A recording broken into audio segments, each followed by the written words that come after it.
Hello, everybody.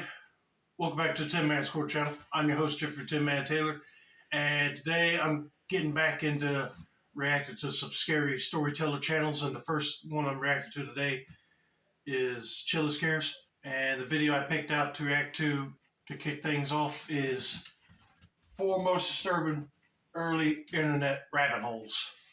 So without further ado, I'm going to turn these lights off, move the camera up here for you guys, and let's get this reaction on the road and in the bag. Okay, here we go. Seemerot.com. In February of 2004, a user on a now outdated message board asked other members about a strangely morbid site they recently came across. The post read, Seemerot.com. Is this coffin webcam real? I recently visited www.seemerot.com, which is a live webcam inside a coffin that is taping a woman in her 40s who passed away from natural causes. Something isn't right here. They claim it's real, but there is very loose wording under the disclaimer. Someone please help clear this up. Is it a hoax? There seems like there are too many loose ends here. There has to be more to the story than this.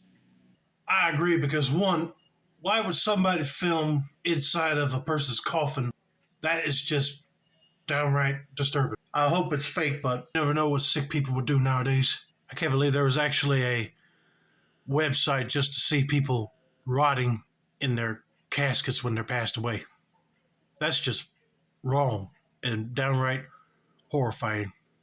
Visiting the site today leads to an Australian fashion and lifestyle blog that has nothing to do with what this post was talking about.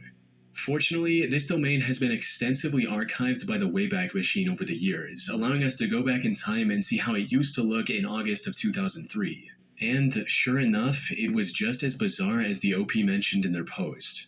Its logo was the site's name over a picture of a coffin, with an ominous caption tagline reading, "Being dead and buried doesn't mean you can't have friends over."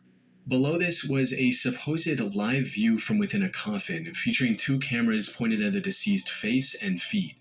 Live streaming video over the internet wasn't really a thing back then, so these were more akin to images that were updated periodically.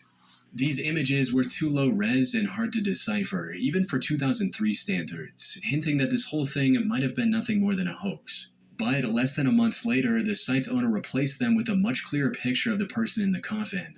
It showed what was supposed to be the final resting place of a young woman in a light blue button-up shirt. This new feed also refreshed every 10 seconds with an updated picture.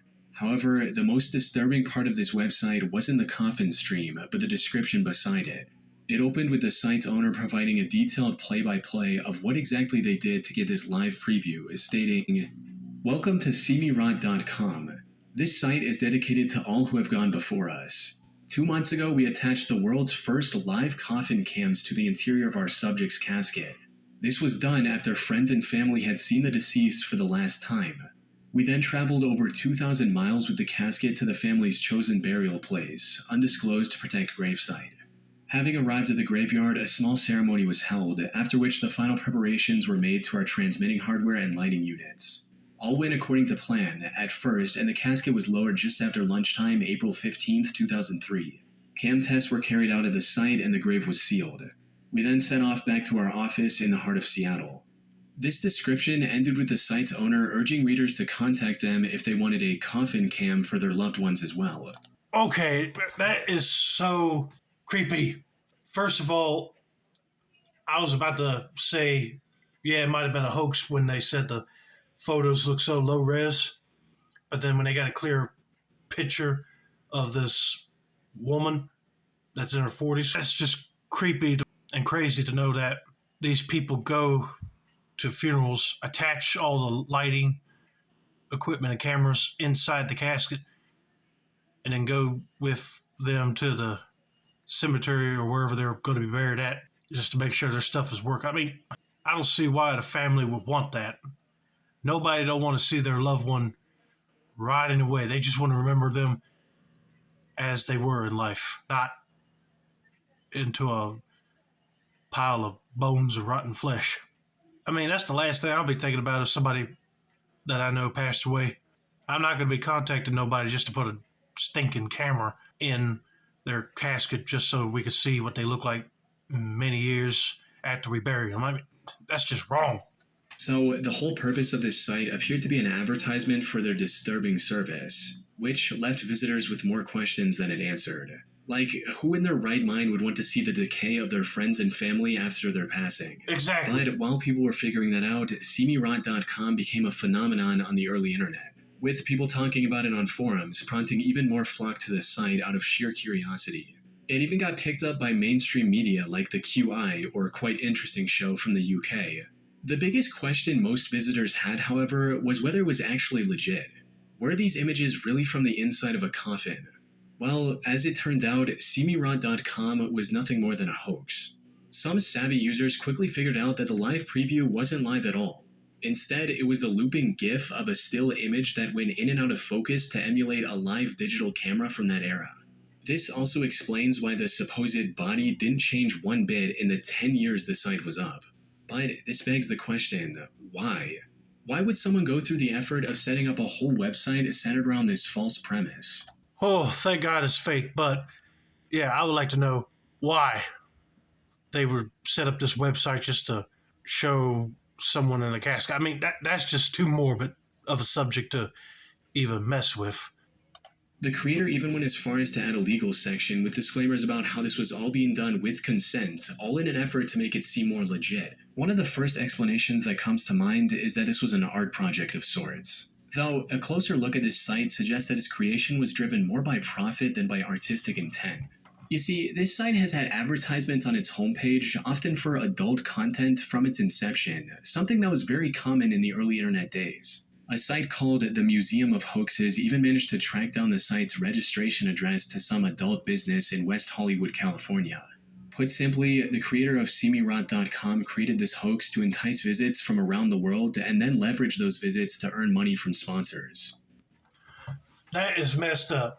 I don't know why you fake putting a camera in a casket just to show what supposedly is a dead body, but it turned out it might be just somebody that works with him, and then they just photoshopped it to make it look low res, and just to get people to click on links to adult related content, which are right here and here on the corners of the screen here. That is just wrong. They should be ashamed of themselves. It just makes me sick to the stomach to think that people would come up with a daggum scheme like this just to draw people to go to adult-oriented stuff. He first said that it might have been some sort of art project. I was like, that is some messed up art project. But then Chilliscare said that this person's just using this site to make money off of their adult-themed sponsors. Is just devastating and twisted. I'm glad that if people found out it was a hoax and got that site off, because it would make me mad if it was still up. As for the images featured on the site, who these people are is still unknown, but they were likely taken by the creators themselves, possibly one of their friends. That's what I wasn't able to find any record of them on the internet from before the site went up. Seemerot.com was ultimately shut down in 2013. It has since changed owners multiple times between different businesses, including a coffee company and now a fashion and lifestyle blog from a tiny remote town in Australia. That said, the identity of the original creator remains a mystery to this day. They exhibited some odd behavior over the years, like continuing to update the site to make its, and by extension their coffin cam business, seem more legit, despite the internet figuring things out by 2004. At one point, they even made up a story about the police confiscating their camera equipment. It's now been over 12 years since the original site was up. And still, that's kind of weird that a coffee company and then a fashion business would use that website name. I mean, I would have just came up with my own new URL web address instead of using this thing, because you see that title, See Me Rot, people will probably think of people rotting like corpses, because it's kind of weird when you click on it, you go to these other type of businesses. But I'm glad that this scam was pretty much terminated, and police were able to figure out who it was that confiscate all their camera equipment. But anyway, let's get to rabbit hole number 2, because I'm getting kind of pissed off about this one. Mortis.com. In early 2010, a bored 4chan user was typing random URLs in their browser, hoping to stumble across something interesting. And while most URLs they tried were either unavailable or belonged to some business, one caught their attention almost immediately: Mortis.com. It was a completely black page with nothing but a generic login window in the middle. Okay, right there, I'll be kind of concerned because I'll be like, do I have to come up with my own username and password just to enter this website? Or just they send me one or something? I don't know. But that would be like a red flag for me right there. Be like, no, X off. There was no logo or description that could help visitors understand what the website was about. This mysterious landing page, combined with mortis roughly translating to of death in Latin, piqued this user's curiosity. But without a valid username and password, there was nothing he could do to investigate further. With no other option, he turned to 4chan and made a post about the site on its technology board. What he didn't realize at the time, however, was that this would spark a decades-long mystery that remains unsolved to this day. Now, I should mention that while some still remain, a significant portion of the discussion threads and forum posts regarding Mortis.com have since vanished from the internet, including the wiki page users created to keep track of all their findings. Any backups of Mortis.com have also been deleted from the Internet Archive upon a request from the site's owner. In other words, whoever this owner is, they do not want people digging into this. The Mortis.com site also went down sometime in 2011, possibly because people started trying to brute force its login requirements by using special software to try millions of username and password combinations, so the owner took it down. Now, most of these attempts led nowhere, but a few more tech-savvy individuals managed to extract valuable information from the site's code before it went offline. Most interesting among these was the fact that it was originally registered all the way back in November of 1997 by a man named Thomas Ling. This allowed users to discover 24 other websites under that same name. But instead of offering clarity, the discovery of these additional sites only made the mystery more convoluted. Take Cthulhu.net, for instance, which was named after the eldritch monster created by H.P. Lovecraft. It was just a black page with the text "Dead but Dreaming" written on it, and nothing else. Some users also claim to have seen a version of this site with a white chess piece on it, though I wasn't able to find any archives containing that detail. Either way, the whole thing was deeply puzzling and mysterious.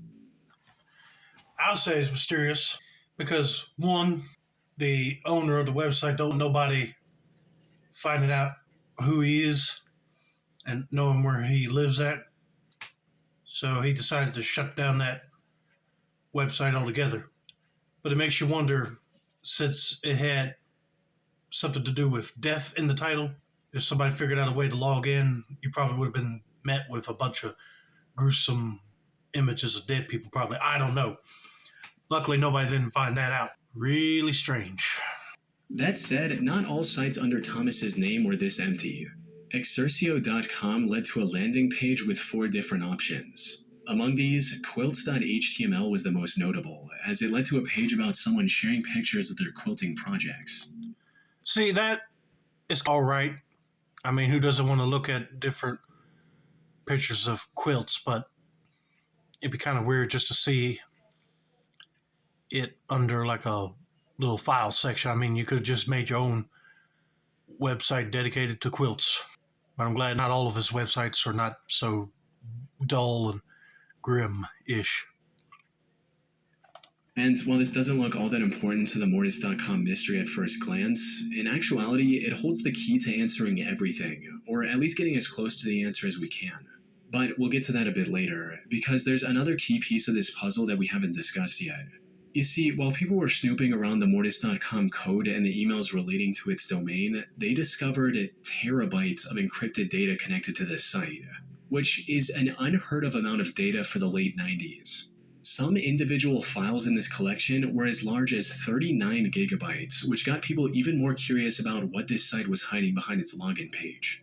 Theories included everything from a private collection of illegal explicit material to something connected to the 3-letter agencies like the CIA or FBI. However, while people were trying to figure this out, Thomas allegedly contacted one of the investigators and told him to stop trying to hack his site. As the story goes, Thomas also claimed that these files were nothing more than the photos and videos from his wedding, which would have been a reasonable explanation if these files were only a few gigabytes in size, not terabytes. A more reasonable theory, one that I personally believe in as well, is that Thomas was pirating movies and other media and using Mortis.com to host them online. Okay, so it ain't too grim of a plot for a website to be created. I mean, if somebody tried to hack a website that had a bunch of my photos, yeah, I'll be mad too. But if it's got terabytes full of video files, then yeah, something's up. And it turned out he's pirating movies, which I can see why he took it down, because if he got caught, FBI would be coming knocking on his door for sure. This way, he could easily consume this media from any device with an internet connection, while also being able to share it with all his friends and family. This would also explain why he was so reluctant about people finding out the truth, as it could land him in some trouble with the authorities. Right. Most importantly, this theory isn't completely baseless either. While looking through the data connected to Mortis.com, one 4chan user stumbled upon a 25GB file with a seemingly gibberish name of Drive Crazy 3DBD25.part2. However, looking up Drive Crazy 3D followed by movie brings up results relating to a 2011 film by Nicolas Cage called Drive Angry 3D. With that, we can decipher the rest of the name as well, with BD likely being the short form of Blu-ray disc and 25 referring to its size in gigabytes. Put simply, Mortis.com was likely nothing more than a pirated media server. As for its ominous name, it's possible he chose Mortis just because it sounded cool. The only big questions that remain are, who is Thomas Ling, and why does he own so many empty or just plain strange websites? And the answer to these lies in the quilting page we found earlier. Near the top of this page, there's a logo reading DFI. We can find this same logo in the FAQ section of another website registered under Thomas's name called dentalfillins.com. This was a job board of sorts for dentists that was likely operated by Thomas back in the day. We know this because one of his currently operational websites is thomaslingdds.com, which is a website for a San Francisco dentist named Thomas W. Ling. This quilting page also includes pictures of quilts created for Jeff and Josh for their first birthday. These names also align with two more domains Thomas registered in 2010 and 2014. Lastly, while looking through the many domains connected to Thomas, I discovered a subdomain of Cthulhu.net containing a 7-day travel journal. These entries describe Thomas and his wife Karen's adventures across Asia, including Thailand, China, and Hong Kong. And as expected, Thomas also owns the KarenLing.com domain as well. To summarize, Mortis.com was most probably a personal media server owned and operated by a San Francisco dentist named Thomas Ling. As for the many domains under his name, he acquired them for his businesses, close family members, or for random projects like creating an online travel journal. These were also meant to be a completely personal thing. Unfortunately, someone accidentally stumbled across one of his sites and turned them into a decade-long internet rabbit hole that many are still trying to figure out to this day. Okay, when you put it that way, I feel sorry for the guy now. But if he wanted to run and operate like his blog type websites for his dentist business and other associates, that is fine and dandy. But if you try to do something for family, including this Mortis thing, I wouldn't even set it up at all. If you wanted something for your family to look at, just stick with sending messages back and forth with each other, because you never know if something like this would happen where people find the website and they try to get on it, but it won't let them because of a certain login you got to have. And they would not know that information. And if a lot of people did not discover it, he wouldn't have shut it down. And plus, with all that pirated movie stuff, somebody turned that over to the authorities, he would have been in trouble. He would have lost his dentist career, too, if they'd gotten into the court system. Slavemaster. In the year 2000, a very disturbing chain message started spreading on AOL, which was a popular instant messenger at the time. If a guy by the name of Slavemaster contacts you, do not answer. He has killed 56 women that he has talked to on the internet.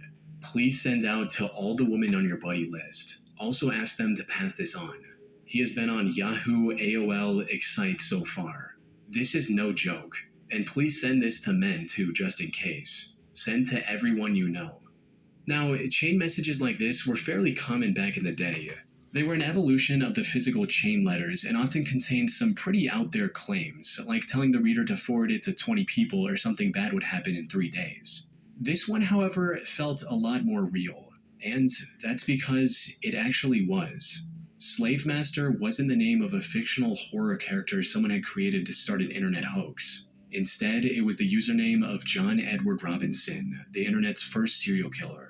Someone who used early online chat rooms like AOL to find and entrap his targets. One of his first online victims was 45-year-old Sheila Faith.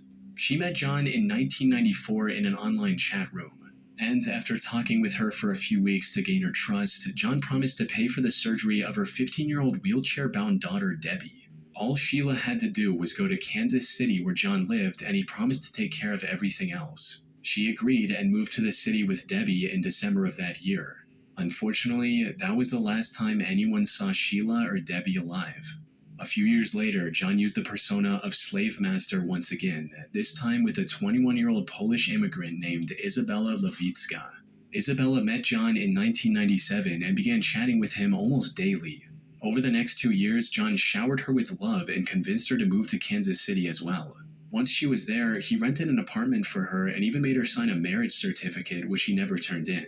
But then Izabela suddenly disappeared. And when asked about her by her peers, John claimed that she was caught using drugs and was thus deported back to Poland. Tragically, this lie worked better than he might have expected, giving him the confidence to look for his third online victim just a few months later. Holy Jolito. That guy looks very innocent and sweet looking in the photo right here. In reality, you never know what's going on in his brain, what he's thinking. I cannot believe that somebody would actually lure females with this AOL chat box, which I had never even heard of. This is way before Twitter and Facebook were created. But I can't believe somebody would buy into his lies, saying that that girl for Poland went back to her country because she was on drugs. Almost like this person has a personal vendetta against females altogether. Tricks him with his nice guy charm, and in reality, kills him. He is one sorry SOB, I tell you. And the next person to fall in this trap was 27-year-old Suzette Troughton. She was a nurse from Michigan with big dreams. John realized this early on in their conversation and posed as a wealthy businessman to entice Suzette. He offered her a $60,000 a year job working as his non-existent father's primary caretaker. And to sweeten the deal further, also promised to take her with him on his business trips around the world. This was what finally convinced Suzette to leave her already established life in Michigan and move to Kansas City. But unlike his previous 3 victims who disappeared without a trace, Suzette gave John's name and number to her mother before leaving. Shortly after leaving for Kansas City, her mother also started receiving several typed letters, supposedly from Suzette, reassuring her of her safety. However, her mother found these letters incredibly suspicious, as Suzette had never sent a typed letter before. They were also free of any grammatical or spelling mistakes, which didn't match Suzette's writing style. So she called John, hoping to speak with her daughter. Instead, she was met with hostility from John, who accused Suzette of stealing his money and running away. But Suzette's mother knew her daughter would never do something like this. So she called the police on March 1st, 2000, kickstarting an investigation into John's life. The police in Kansas City, however, were already quite suspicious of him. You see, John was a lifelong con artist who'd been behind bars several times for embezzlement, fraud, forgery, and other similar charges. I knew it. I figured since he's conning women to come to him just so that he can help them out, right? But then when they go to him, he ends up killing them and probably dumping their bodies somewhere or destroying the bodies just so police will not find them. I don't know. That's the theory I got right now.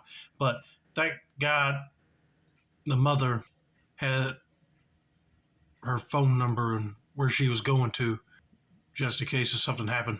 He was probably sending them typed letters to her just so to make it look like she was okay, but he should have checked over the letters real good before he sent them out because they said some of the letters words were misspelled, like he was in a rush to get them out there quick.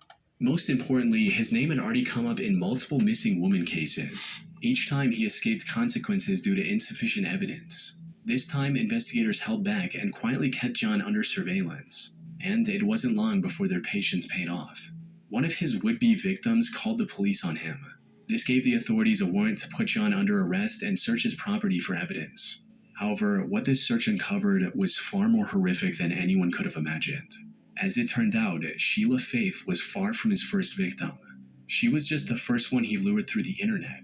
He'd already lured and killed 4 more women before Sheila, dating as far back as 1984, including 19-year-old Paula Godfrey, 27-year-old Catherine Clampett, and 49-year-old Beverly Bonner. However, his worst crime was against 19-year-old Lisa Stasi. John approached Lisa and her 4-month-old daughter after his brother expressed his desire to adopt a child. He lured Lisa with promises of a stable life, only to end her life in a hotel room. He then gave Lisa's 4-month-old daughter to his brother, claiming that she was an orphan, and even pocketed $5,500 from them in legal fees. After his arrest, authorities searched his property with cadaver dogs and discovered multiple oil drums filled with the rotting remains of his victims. Oh my goodness. That man is not even a human being. He's a monster. Cannot believe he killed 4 more women before he started doing the whole luring women with internet gimmick. And he killed a 19-year-old and give her baby to his brother and pocket some money off of that. I mean, that's just so cruel, heartless. Let's just continue on with the story before I lose my cool here. He was convicted in January 2003 and received 5 life sentences without the possibility of parole, along with a death sentence for his crimes. No, don't leave him in the prison. Just go ahead and execute this sorry guy's tail. Even in this photo, he looks like he's sort of satisfied of what he did. Like his heart is just pure black and doesn't feel any remorse. Markovian Parallax Denigrate. On March 11, 2004, American journalist and U.S. Congress worker Suzanne Lindauer was arrested by the FBI on suspicion of being a spy for Iraq. While doing some research on her, a Wikipedia user named Lazarus666 found a connection between her and a string of strange Usenet posts from 8 years earlier. For some context, Usenet was the precursor to modern internet forums. Discussions on Usenet were divided into several sections called the news groups, similar to subreddits on Reddit. Now, spam on Usenet wasn't exactly rare. Shady companies often made promotional posts in an attempt to market their products for cheap. However, on August 5, 1996, several groups were flooded with tens of thousands of posts that looked like regular spam at first, but a closer look revealed their true intention, or lack thereof. Put simply, these posts were mostly complete gibberish, with seemingly random strings of words formed into paragraphs. Now, when Lazarus was researching Susan Lindauer, he came across one of the few surviving posts from that day and noticed that it was made by a Susan Lindauer as well. Lazarus speculated that these might have something to do with Susan sending encoded messages back to Iraq. Looking back, however, this theory makes little to no sense. That's mainly because in over 2 decades, no one has been able to identify any patterns in the posts that might suggest they're encoded. More importantly, if Susan wanted to broadcast anonymous messages, why would she use an email with her own name on it? But regardless of how feasible Lazarus's theory was, it ended up generating a ton of interest in the topic. These strange Usenet posts were later given the name Markovian Parallax Denigrate, based on the subject line of the sole surviving post. It also became known as one of the first great mysteries of the internet, with people from around the world trying to figure out what these posts meant. Unfortunately, no one has been able to find a concrete answer ever since. The theory linking them with Susan Lindauer was eventually dropped by internet sleuths as they couldn't find anything connecting the two. It was also discovered that the email address actually belonged to a student of the same name from the University of Wisconsin. However, this also went nowhere as the email address turned out to be spoofed from the start. People then looked into the mystery's title, Markovian Parallax Denigrate, and assumed that it might have something to do with the Markovian process, which is the math used by phone keyboards to predict the next word in a sentence, and even serves as the foundation for modern text-based AI services like ChatGPT. So maybe someone was just experimenting with a new Markovian process-based bot and decided to unleash it on the Usenet. Unfortunately, this theory doesn't have much ground to stand on either. The thing is, this mystery only got the Markovian name because that was the subject of the most popular surviving post. This led many to falsely believe that this was the subject for all the thousands of similar posts made that day. Okay, first of all, I would agree with everything that he's just said right now. A person that's trying to send decoded messages to Iraq would not be using their own personal email, so that's out the window. And it comes back to a student at a university with the same name, but that don't lead nowhere. Then I don't know what else to tell you. Maybe it could have been like glitches in the computer system. You never know. And plus, to be honest with you, I applaud all these people that are pro computer coder readers because I would not understand all this going on right here. Like, what am I looking at? I'll be scared to click on anything. But that can't be further from the truth. The word Markovian appeared on the subjects of only 2 posts out of thousands. Even if we assume these posts were generated by a Markovian bot, the theory still doesn't hold up, since the content of these posts was pure gibberish. Despite the fact that Markovian text generators from years before this incident were already capable of producing coherent sentences with relative ease. So, what's the actual explanation here? What was the true meaning behind these thousands of seemingly nonsensical posts? Well, like many other mysteries on the internet, the most likely answer is also the simplest one. Put plainly, this spam of thousands of posts was just that, spam. Something that becomes abundantly clear when you consider that, with a single exception, the only news groups targeted were related to Christianity. In other words, there's a strong chance this was simply an attempt by an unknown user to troll Christian news groups. As for why the spam looked so jumbled, it was likely an attempt to bypass Usenet's spam filters, which typically flagged and deleted repeated messages. That said, this is still just an educated guess, and the rabbit hole can get much deeper the more you look into this. Maybe it did originate as something far more exotic, like a text version of spy number stations, or an attempt to test the security of Usenet by a foreign entity. But unless the original developer comes forward with a confession, the spam theory is the best we have to explain the rabbit hole that is Markovian Parallax Denigrate. Let me tell you guys something. I feel like our government should really hit hard on these internet hacker type people, the ones that put out spam like this, and see if they could just get them offline and get them arrested, because then you would not have any like conspiracy theories and other stuff about this incident going out in the news, and you wouldn't have people trying to go out and decode everything that's been placed on that site. But man, that's beyond my area of expertise, that they were smart enough to put a lot of different encrypted messages so the bot would not recognize it and flag it. But anyway, I hope you guys enjoyed this first Chill and Scares video for the new year of 2026. Don't forget to like, subscribe, turn on post notifications for more Chill and Scares content in the future. This has been another successful installment of the Tin Man's Core channel. I'm your host, Jeffrey Tin Man Taylor. I say that's a wrap, and have a nice day, everybody.